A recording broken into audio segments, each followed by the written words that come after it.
Thank you so much for coming to our Understanding Modular Assessments webinar, grades 3 through 8, Math, ELA, and Science. So first and foremost, we would like to thank the New Hampshire Department of Education. They are the reason that we're able to do these webinars, and they are free to you, that you're able to share, and all the materials and everything are sponsored by them. So we want to thank them. First things first, everybody is muted. We can't hear you, so don't worry too much about anything going on in the background that you have right now. The big thing that we want to make sure of is that we want you to ask questions. The Q&A portion of the Zoom toolbar is the best place for you. My colleague Marissa is going to be taking a peek at the Q&A. You can put it in the chat. That goes to everybody, but she'll be really looking at the Q&A and feeding me those questions. So either way is fine, but Q&A is easier. The big question that we will get a lot, and that Marissa will see for those that maybe weren't on right away, is that you will get an email tomorrow. It's usually 24 hours, so hold tight. It will have a link to the PD certificate. It will have the information about where to find the video of this webinar. It will be the PowerPoint or the Google Slides and any other documentation, which there's a lot of for this particular webinar. It will all come in an email. In addition, if you all are familiar with the New Hampshire Department of Education Canvas site, this modular webinar will be uploaded. All the new information will be uploaded on there as well. You just got to give us just a little bit of time to be able to get it up there, but it will be up there as well. So if for some reason you lose track of an email, you can get up on that Canvas site and ask to be part of that modular webinar course. As you come off the webinar today, you will have a quick survey. Your feedback is really important. We talk about it with our DOE folks, and we make sure that we are doing everything we can to make changes. If you have things that you would like to see that are updates or what have you, so definitely give us some feedback at the end of this webinar and tell us how we did. On the webinar today, we have 3 out of the 4 people here. I'm Heather Jenkins. Annie Wallace from the Department of Education. She's not on this webinar today, but she was an integral part of creating a lot of these resources to begin with. So we want to thank her, and she's a really good resource at the Department of Ed for the modular webinars as well. Kristen Crawford is here on the call today, so she'll just say a quick hi. Hi, everyone. I'm Kristen Crawford, the Assessment Administrator here at the New Hampshire Department of Education. Thank you so much for giving up time this afternoon to join us. And I'm sure my contact info will be at the end of the webinar. But as always, reach out if you have questions, if there's ways that we can help here at the department. All right. My colleague, Marissa Hooper, is also here today. She's the one feeding me all the questions. So hi, everyone. I'm Marissa. We're very happy to have you here today. So if you have any questions, please ask them and I will answer them myself, or I will deliver those questions straight to Heather or Kristen. Great. So this is a point where I turn my camera off. 1, so it's not distracting, and 2, so that you all can see a little bit more of the screen. Our pictures tend to take up a little bit of space. So goals for today. For a lot of you, you might be here to see just what the updates are for the modular assessments. There's been some changes this year, so we want to make sure that you understand what those changes are. For some of you might be new to modular assessments, so we're going to go through what the uses of the modular assessments are, what your options are, again, with the updates, and then how they can help you understand your grade level standards a little bit more. We have some resources that will be helpful for you. And then how do you get to them? How do you deliver them? All of that. So we're going to get through quite a bit of information today. So first and foremost, I just want to talk about the benefits and some general information about the updates. So just general information for those of you who are new to the modulars. They're short periodic assessments, especially with the changes coming forth, even in ELA, the assessments are a little bit shorter and they won't take quite as long. So they're a really good way to do a quick assessment for kids. The great thing is that all students get the same questions. So you're able to see as a whole how your students are doing on the same questions. The questions are based on the Common Core for ELA and math and the NGSS science standards for science. And the modular assessments are based on your standard domains. So you have some options as you're teaching your units to be able to really kind of hone in on those particular skills, and you can match them up and use them as any type of assessment you would like for current units. You can administer them at any time throughout the year. I say that, but the modular and interim window opened, I think, this year in mid-October or the beginning of October. So they're not available, obviously, over the summer or anything like that. But as soon as the assessment window opens, it's available. And for those of you who are looking to administer these, they can be administered at a student's current grade level or whatever grade level is appropriate for students. So if you have special ed students or things like that, they are able to take any of the modulars that might be in a lower grade. You just have to change the testing grade for those students. It's not highly recommended, but I know for special ed, sometimes folks have wanted to use a lower grade level. So how they're going to help you as teachers, they help you measure student achievement. The great news is they're automatically scored, they're free, the results are pretty much immediate, and again, down to that question level. So they can help you evaluate your teaching effectiveness and or program impact. Also tells you whether your students are able to take the skills that they've learned from you in the classroom and apply them to novel situations. And you can understand each child's progress, gaps, and needs. So you could do that as an individual student or as your grade level as a whole to know where you might need to do some reteaching. They can help you determine resource needs, not just like program resources, but people resources. So if you have the ability to have, your win time or your RTI time or any additional time where people are able to do some reteaching, these can help you determine what skills students might need to be able to make sure that they're on their grade level standards.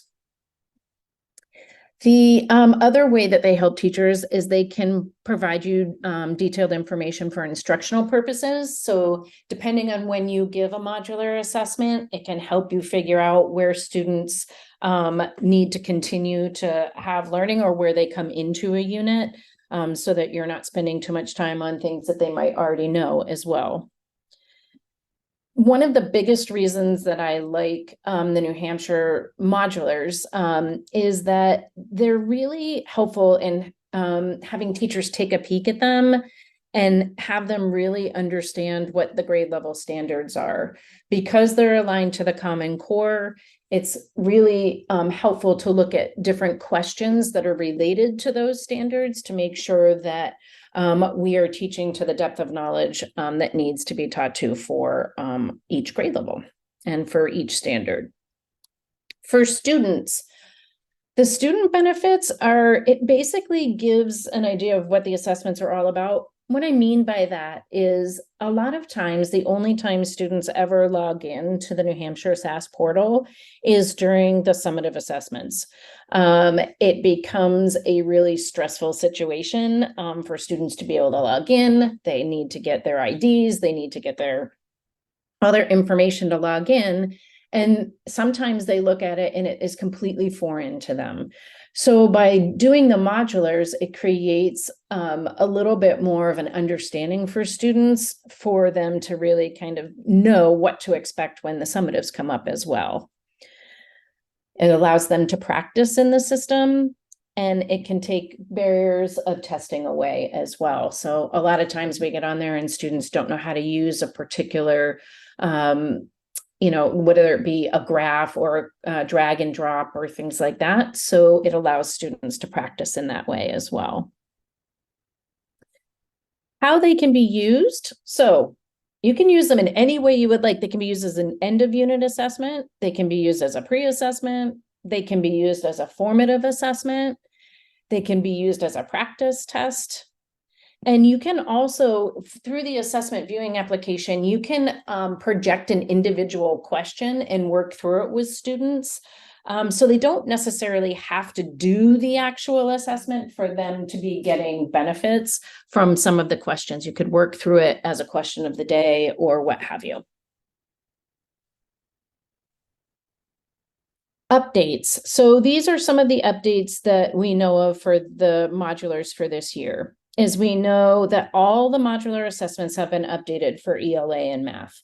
So everything that's in the assessment viewing application, any modular assessment that students are doing this year are going to be new for ELA and math.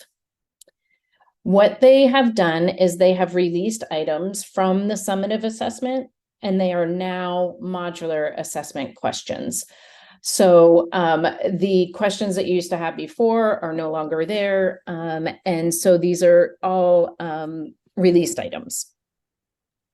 For science, it's a little bit different. The science modulars are pretty similar, but there are more modulars now. They're still called interims, even though they're more of a modular. They're a shorter assessment. So they are listed under the interims, but there are quite a few more topic areas that are covered. So we'll talk about that in just a little bit. And then what we have done is we've updated all supplemental documentation. So if you've been through this webinar before, all of the information that you had in the past has been updated. So we'll make sure we get that to you. Any questions so far?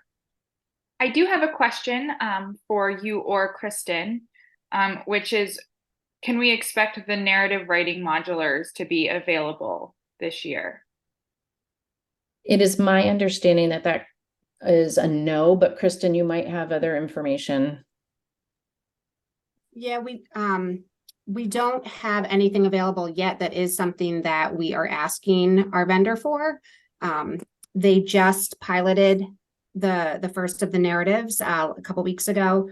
So depending, I guess there's a slight chance if one of those does not kind of make it to the next round, meaning if the results weren't what they were expecting and they aren't able to move forward with it operationally, there was some discussion that potentially it could be reworked into a modular. But at this point, unfortunately, the answer is no, but it is something we're kind of pushing on to see how quickly we can get. Great. Okay, so when it comes to modular assessment options, if we look at it overall for grades 3 through 8 for ELA, it is for the reading portion, there's editing, there's informational text, and there's reading literature. If you are used to the speaking and listening, there's no longer modular assessments available for speaking and listening. For writing grades 3 through 5, it's informative and opinion, and for 6 through 8, it's informative and argumentative. When it comes to math, grades 3 through 5 are all the same. It's measurement, data, and geometry. So those are two domains in one. We have numbers and operations base 10, numbers and operations fractions, and operations and algebraic thinking. And then as you can see, it moves on through each particular grade level. They're lined up pretty much with the domains of math. So you would be able to take any of those modulars that match up with these particular reporting categories. For grades 3 through 5 science, these are the topic areas that are covered. They cover the areas of earth science, physical science, and life science. And then for grades 6 through 8, again, earth science, physical science, and life science, and they cover the areas here. I see there might be a question, but I'm not sure.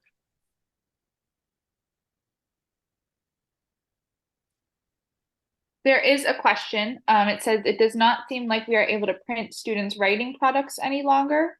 We used to print their responses after being scored so that we could provide specific feedback to each student and have them use their response to build on / improve. And they cannot find a print option.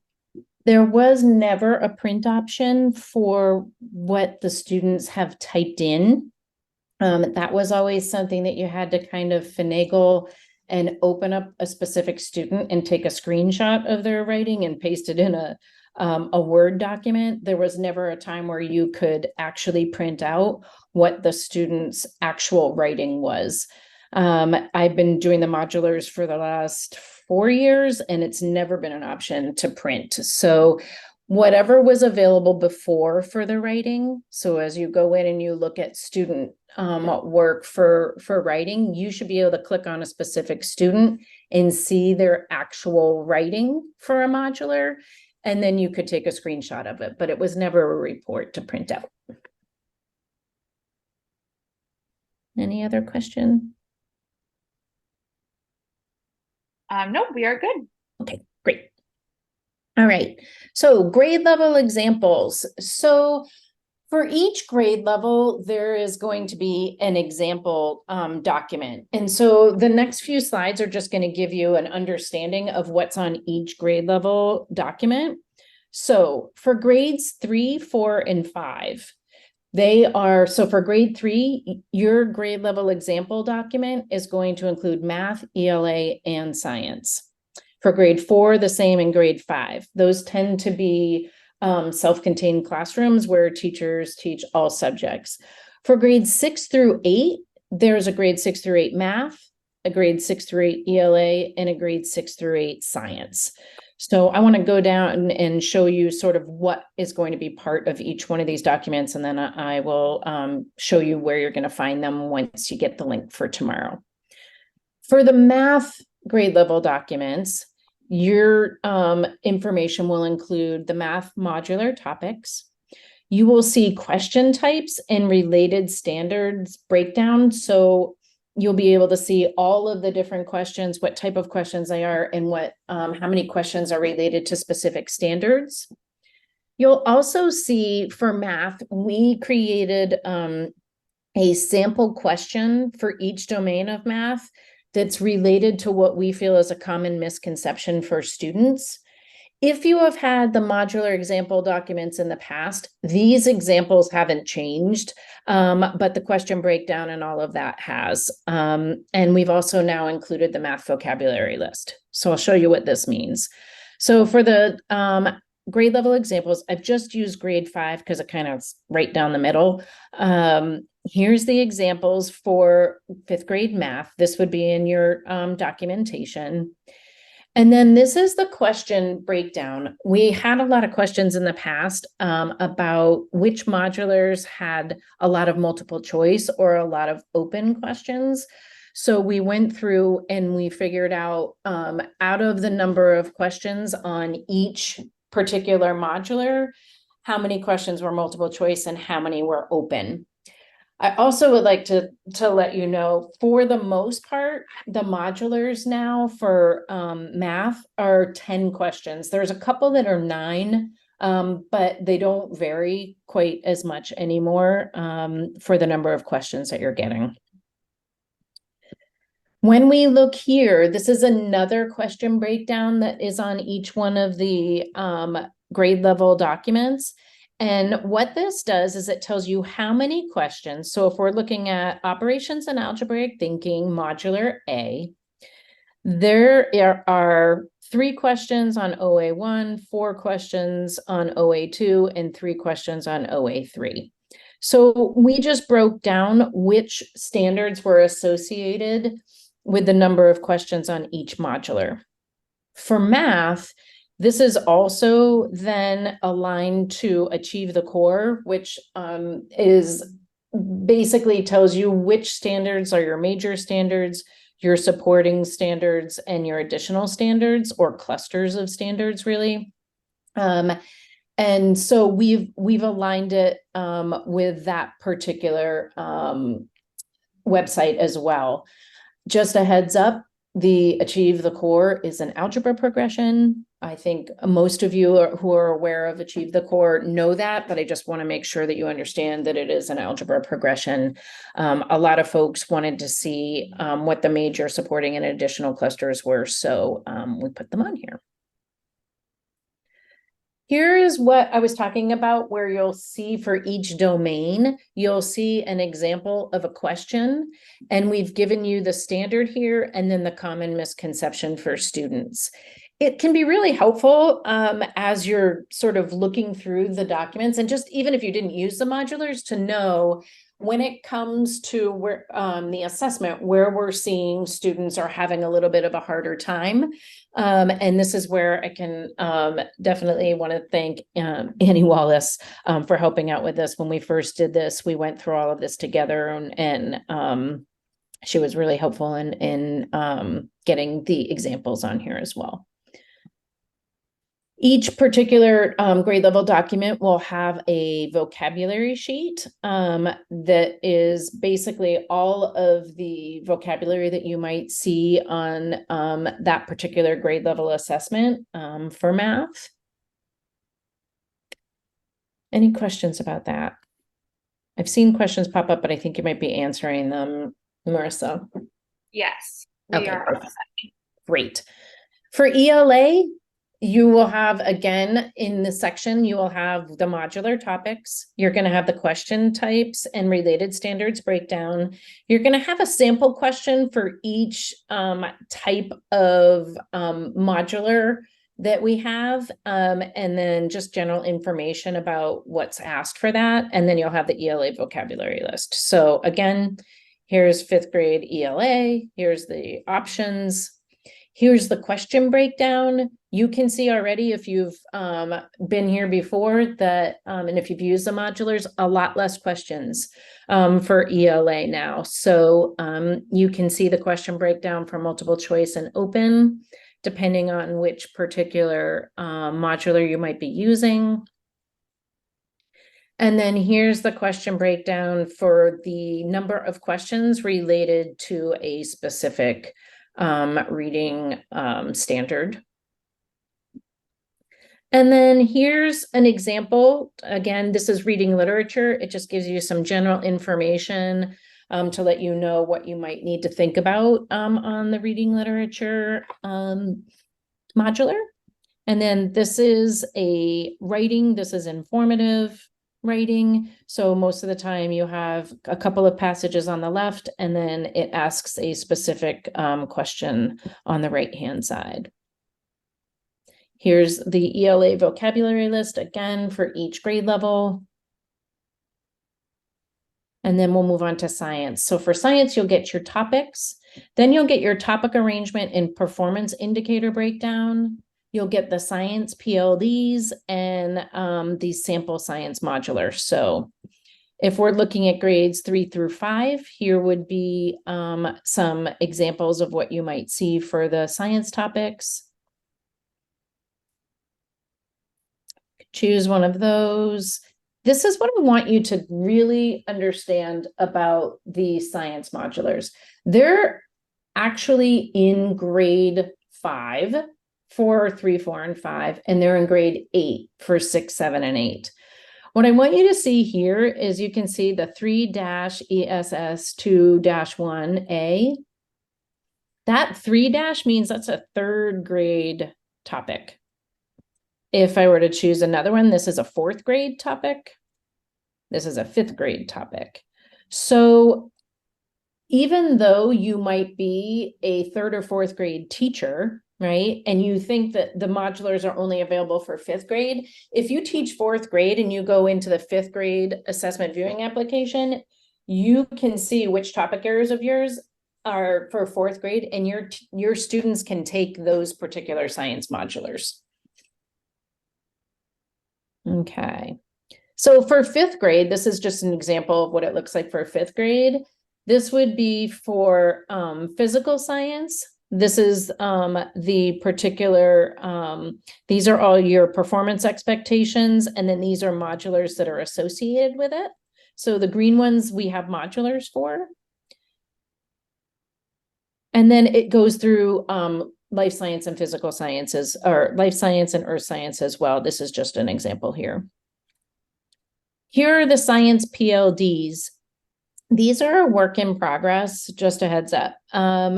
So for each one of the topic areas, it tells you what students do that are a level 2, a level 3, or a level 4. So you can start to see where the breakdown might be, or how sort of fully you would want to make sure that students understand those particular topic areas. So they can be helpful. You can take a peek at them. And again, they are aligned to those particular performance descriptions and all of that. So they should be pretty helpful. When it comes to an example, this is an example of a 5th grade.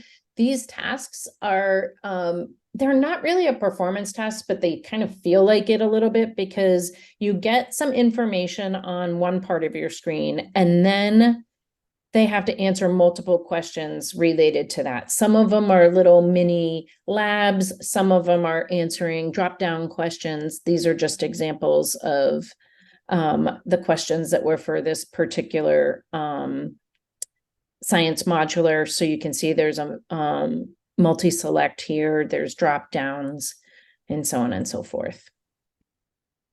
Is there a question there, Marissa, or? Yes, I am answering it. It is just about the test administration certification. Okay, perfect. Thank you. So I'm going to click this link here. This is where the grade level example documents are. You'll get copies of the slides here and everything. I'll just go into the 5th grade modular. You can see it's pretty lengthy here. It's 23 pages. But it has just the general information about which areas are available, and then it moves into math.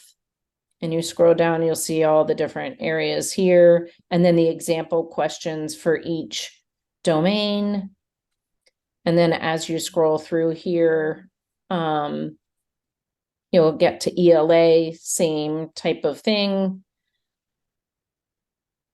Gives you just general information there with the vocabulary list, the rubric, and then for science, and it tells you what all of them are, and then just the 5th grade science here, and then which topics are covered for each area, and then the example that I just showed you there. And then there's just some general information that is at the end that might be helpful for you. So that's 5th grade. When it comes to these here, if I were to just open one of these, all that's different is that this is all math, and it will give you 6th grade, then 7th grade, then 8th grade. But it's all in one document because middle school teachers tend to be by subject area. Okay. All right. Any questions about that before we move on?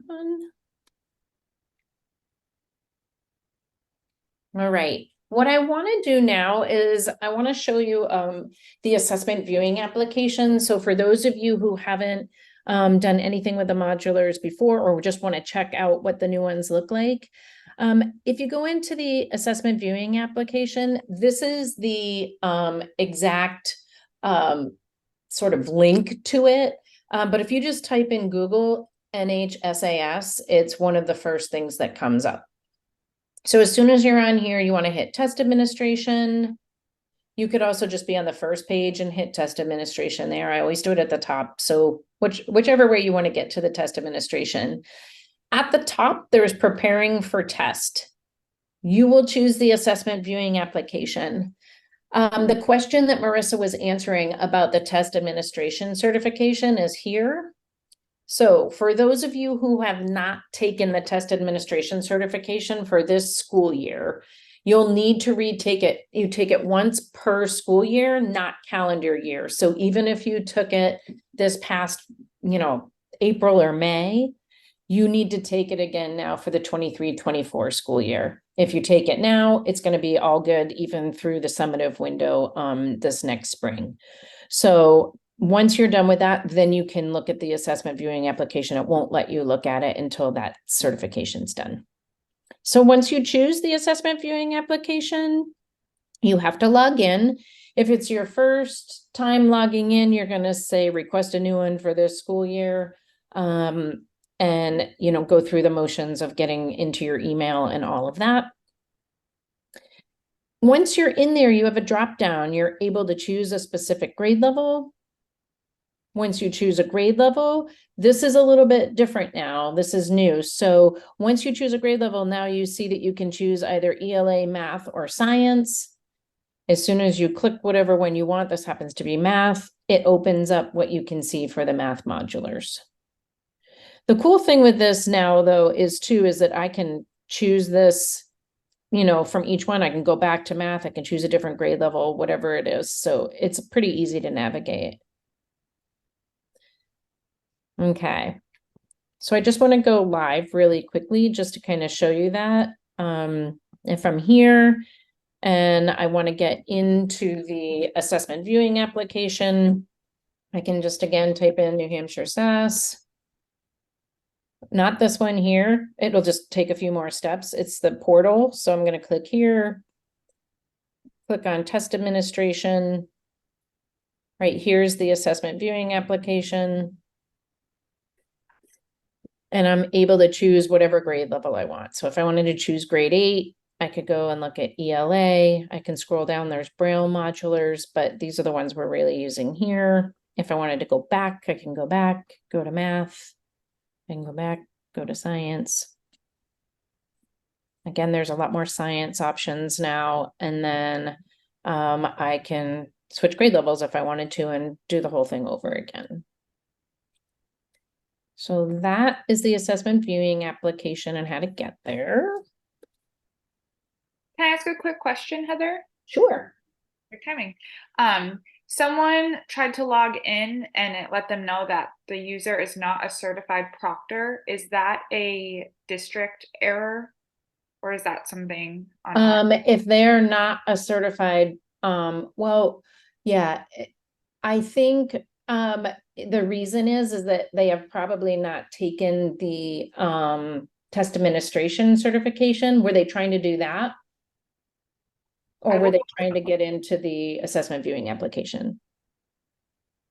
I will find out and get, no.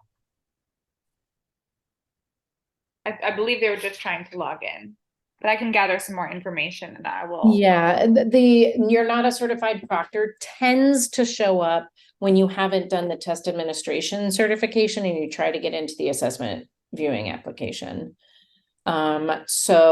But if they try to log into the test administration certification and they use a username and password, they might need to request a new one for this year. If for some reason it says they are not in the system, they need to talk with their New Hampshire SAS coordinator that they have there at the school. It may be their same person as their I4C coordinator to make sure that they're can get access to the system. So maybe they're a new teacher or for some reason in a grade level that they didn't need access before, but they do now. Thank you. Mm-hmm. All right. So now I want to get into the how to administer and how to look at the reporting portal. So again, we're going to the exact same place. We're going to go to test administration. And now what I would like to do is administer. So now let's say I figured out which modular I want to give, and now I want to actually administer the modular. I'm going to click here. It's going to make me log in. Again, I need to do the test administration certification course before doing this. And then I get to a screen that looks like this. For the modulars, you can choose any of these types of sessions that you would like to create for a modular administration. So I'm going to go live here and just show you. It's easiest to show you rather than on screenshots. So I'm going to go to administering tests. I'm logging in and I'm going to get to this particular window. An active session is just that. It is like when you give the summative, you create the session, it's active right then. you give it to, you know, all the information to the student for the session ID and all of that, and they log in, and I have to approve students as they are coming in to be able to take the modular assessment. So if I were to do an active session, I would start here. I have a different login. You wouldn't have to probably use that drop down. So here I could say I want math. So the interim, just so you know, the interim is a much longer assessment. It's all the domains. It mimics a summative. So right now we're really talking mostly about modulars. Rule of thumb when you're doing any of this is to use the plus until you can't use the plus anymore. If I don't, and I just choose, let's say grade 6, you'll see every single one of the grade 6 modulars popped up over here. And so I can either hit clear all, or I can just uncheck it. And now I'm able to go in and say, oh, I really just wanted ratios and proportions A. This test reason can be really important. If you are a larger school that has multiple teachers at a grade level, you want the students or the teachers all to choose the same test reason, because then all of the data can show up in one particular place and you can look at it overall rather than just by each particular teacher. I find that really helpful. Whenever I go into schools, I rarely look at it for your particular, you know, for a particular classroom. I look at it as a grade and say, what are we doing? How can we make sure that we're getting all students to be where they need to be for our grade level? So have them choose the same test reason. And then you would start the live session. This is where once I got students coming in, they would start, you know, I would have this approval here. This is the code that I would be giving to students to log in. They need their test tickets just like they would a summative assessment, which is their user name, like their spelling. I believe it's their last name.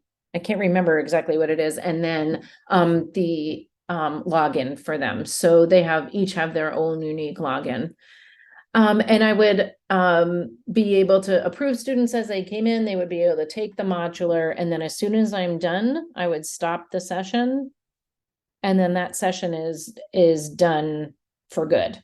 I don't get back into that session and use that same ID anymore. If the students needed to continue the session, I would have to start a new session and go through that all again. If I wanted to do it as an upcoming session, the only sort of bonus to this is exactly like creating an active session, but the difference is you can do it for a time period. So if you know you're going to be administering something and it might take, you know, a couple of days, and you want to just use the same session ID, if you were to do an upcoming session, you could schedule it. And then you can do it up to a 2-week time frame. But let's say I wanted to start tomorrow and go through Friday. I go through the same, I know I'm going fast, but it's the same exact things here. I would go through this and I would say whichever one I wanted here. I do have to name the session just so that I can make sure I remember which one it is. So it would be 6 EE and B session, you know, B, and then my test reason again, just everybody chooses the same. You can't use any symbols in the session name, just a heads up on that. And then I would say save session. So what I'm able to do here is I'm able to click, and I could put this in a Google Classroom so that students, when they open it up, it would open up that session and put this in for them. So that's one of the benefits. The other thing is so now it's in an upcoming session. If I wanted to edit this, and let's say now I've come to let's pretend it's tomorrow. And I save my session. It's no longer an upcoming, now it's active, except what people forget to do is they forget to join it. So this can be a session I can use multiple times. I just join it, and then I'm on the same screen where I'm able to approve students and all of that, and they have the same session ID. So it's pretty much the same thing, except it makes it a little bit easier. You can get a link and you can use the session for multiple days if you wanted to. Same thing here. When I stop the session, I say, okay, yes, I want to stop. When I'm out of here and I come back in, it's going to still be here, right? And I have to join it again because I stopped it before. So I just join it every time I want to start it again. The last way to administer is as an at-home assignment, which is a little deceiving. The kids don't have to be at home, but you could do it as homework if you wanted to. The cool thing about this is you don't have to approve anybody. So there's a little bit less of a couple less steps to do. So if I create an assignment, again, I can go in here up to a 2-week time frame. I could do it today through, let's say, Friday. And then let me choose an ELA one this time. I want grade 7, and I just want the argumentative. I say 7, argue, A. However you're going to remember it. Test reason, and then save assignment.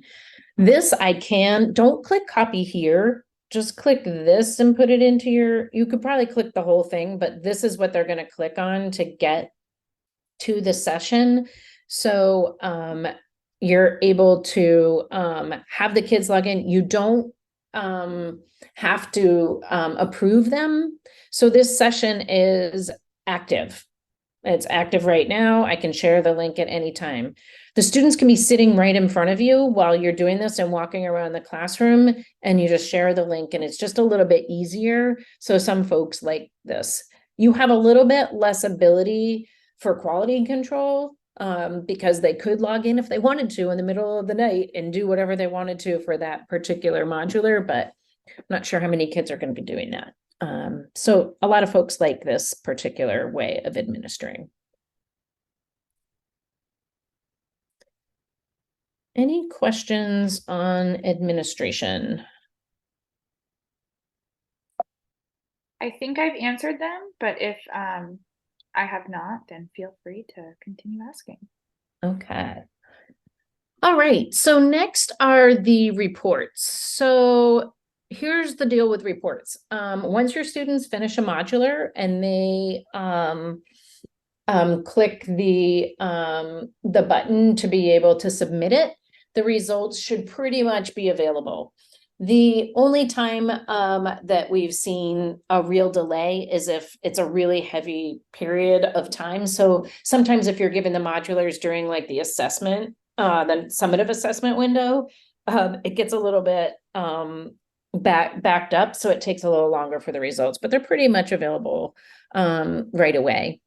Again, down to the question and standard level. So you can see the questions and how they're related to a specific standard.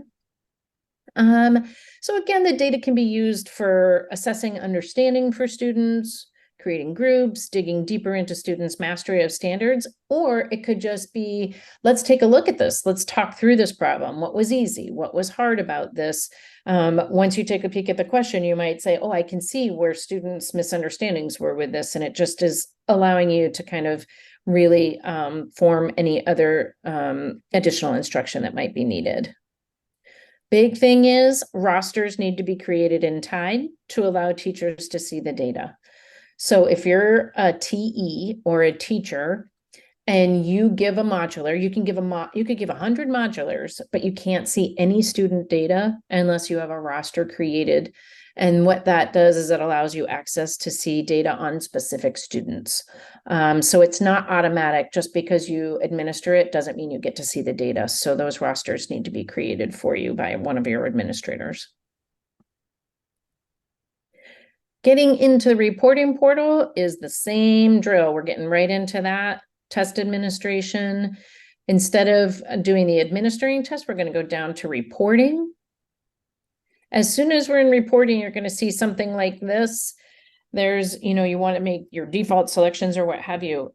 Again, for the modulars, they're called benchmarks. They aren't called modulars in the reporting portal. And then the science is going to be under interim. And then you're just going to be able to choose whichever ones you want. And then you're going to click go to dashboard, and then your dashboard will show it. Once you're on your dashboard, you click on any of the information that you would like to see. So you open up whatever area you want. Right after this, it's going to give you the list of each one of those particular tests, and you'll choose which test you actually want to open. I had a little bit of a hard time with screenshots because I have to go and use specific site data, and it's hard to delineate, take it off after a bit. So this is what you're going to get. This is an example of ELA, but math and science are pretty similar. You're going to get an overall for each student. I cut the student names off here. You're going to get a scaled score, and then you're going to get whether the student is approaching, on or above, or low. And then if the particular assessment has more than 10 or more questions, you'll get the 5 that they did the best on and the 5 that they did the worst on, and then you'll get you their overall. So it's pretty interactive once you're on the reporting portal, because you can do a lot of things with what's on the screen here. So first things, again, if you've got at least 10, you've got those sections. For here, for the total items, it's pretty interesting. You can click right on the number. All of these things that look hyperlinked are hyperlinked. So you can click on this particular, the number 1 here, and that's the first question they got. And you can see the question. You can see the corresponding domain, the cluster, and the standard that it's related to. And you can also see the correct answer. If you are looking at the hyperlinks for a specific student, you can scroll through and see how the students have scored on those particular questions. So this will tell you what the answer was for this student, and you can scroll through each one of these particular questions. You can download this. So there's a print and download. This is just an example of what you might see. So it gives you, again, the information on the particular student I cut off, but it gives you their performance level and then how they did on each particular question and what standard is related to it. Questions about that? Yes, I do have one. It's for Kristen. Just asking if there was any plan through the Cambium portal to get consistent names across the platforms, for example, the benchmark versus modular that you had just showed. That is something we've asked about. I honestly am not quite sure why it's such a difficult change to make, but it's something that we have unsuccessfully tried to do for the past year. I'll keep trying to push that through. It must be more complicated on the back end than I realized, because it doesn't seem like it would be a major change, but yeah. Noted. Thank you. Thank you. Yes, and then we do have another one for you, Heather. I'm going to let you take this one since you explain it very well. When students take the modulars, and also when they do take the summative, they get an overall score with 4 levels, a level 1, 2, 3, 4. But on the modulars, there is no level 4. Is this true? I will say yes, it is, and Heather can explain why. Yeah. Yep. So for the summative, you get an overall score of below proficient, approaching proficient, proficient in applying, and highly proficient in applying. Those are your 4 levels for the total. There are also between 40 and 45 points on a summative, so it's easier to delineate those 4 levels of proficiency. When it comes to a reporting category, though, there are only 3 levels on the summative. So if you were looking at reading informational text, you will only have low and then basically approaching and above.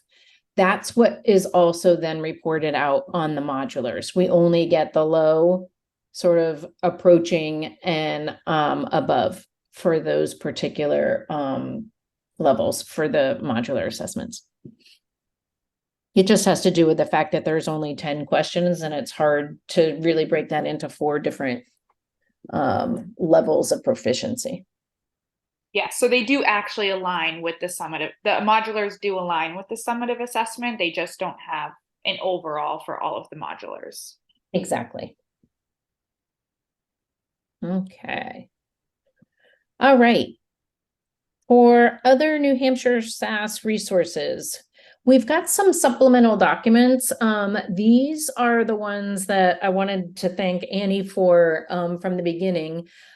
She did for math, she was able to do for each grade level. So what ended up happening is we have the new modulars and we are working really hard to be able to update these. I'm going to show you where they're at right now. These are the drafts. If I go into 5th grade, here's what we have. We have the modular, the question number. We have the related standard. We have the focus area and the type of problem that it is or type of question that it is. So, this is what we have so far. What Annie was really good at, and we just haven't had time to be able to do it yet, were the common misunderstandings and the notes about what they're doing in the system. What I really liked, though, about these documents, and that I'm hoping you'll be able to use at least at this point for what we have so far, is that the focus area. So if I know that I'm teaching about the coordinate plane, I know that there are specific questions that I can put up on my screen to be able to say, okay, this is a coordinate plane question, and I can pop it up and we can work through it as a group with my students and maybe have it be like a model question for the day. So all of these are done for math. They've never, we've never had them for science and we've not had them for ELA. We can certainly try to at least get the related standards and maybe like a focus area for specific questions. The ELA modulars aren't used quite the same way as the math with putting up a question of the day. Not that you can't, but it ends up having 1, 2, or 3 passages, and then you have multiple questions related to that passage. So it is a little bit different for ELA. So those are the math documents. There's the link. The other thing that we have in here are the PLDs. So for math, PLDs, every grade level, grades 3 through 8, has every single one of your standards, and then the performance level descriptor that goes with that. So what this lines up with is if I'm looking at 3rd grade operations and algebraic thinking, basically cluster A, if I was teaching students that were below proficient, these are the types of things that they might be doing. So as they go up through the proficiency, so highly proficient, these are students that are going to score highly proficient. This is what they're doing with this particular standard. So this is just, it kind of is related to depth of knowledge, but this doesn't mean depth of knowledge 1, 2, 3, and 4, because we know depth of knowledge 4 is a performance task. So we don't have those. But it does show you the level of which you need to have students understanding a particular skill or standard. So I find it really helpful. Same thing for ELA. You've got each one of your standards. This happens to be 4th grade. Each one of your standards and then the proficiency levels and what students are doing that are at that particular proficiency level. We also have the science PLDs. Tells you what level 2, 3, and 4 are, and then what your topic areas and your descriptions, the performance indicators for that. The PLDs are linked here. So here are all the PLDs. So there's ELA, math, and science. And so if I were to open up, let's just say grade 6, you'll see, make it a little bigger. You can see I can scroll through, it's 9 pages, and it gives you every single standard and what the proficiency is for the students and what they would be doing at that proficiency. One of the last things I want to make sure that you all understand are these item type tutorials. A lot of times when students are doing the modulars or even the summatives, they don't necessarily understand different question types. So these if you go to students and families, you can type in here the item type tutorials, and it's right here, item types. You can find the tutorials. It's right under the resources there. And it can tell you, you just click on each one of these and it can show you what a grid item looks like or an equation response or what have you. So there's quite a few of them in there. There are little videos that don't have any audio. It just kind of walks them through. So it can be helpful. Lastly, we have the student practice site. And this practice site allows students, this is where a lot of people go for, right before the summatives, they have them do a practice, just so that you can understand on the practice site, they now have what's called a cluster for a grade level, like a cluster for math or a cluster for ELA, and then they have a full practice test too. So they have a shorter one and a little bit longer one. If you have any questions, you're welcome to stay on. If not, have a great afternoon. Thanks for coming.